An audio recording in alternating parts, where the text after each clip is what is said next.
Mutuo ba mo ani kung aluman daw ang tabadidoy ug tabadiday sa usa ka tawo? Gukdunon? DJ Sam, mao na karon ang akong sitwasyon.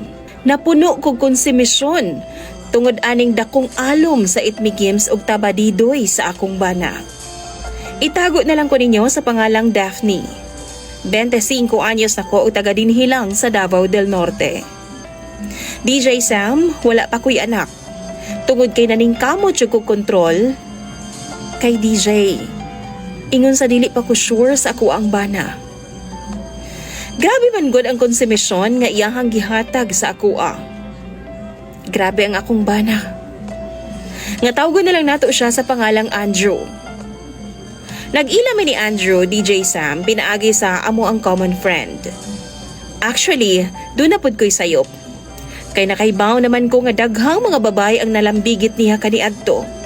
Apan lagi kay nadalaman ko sa iyahang mga tamis nga panaad.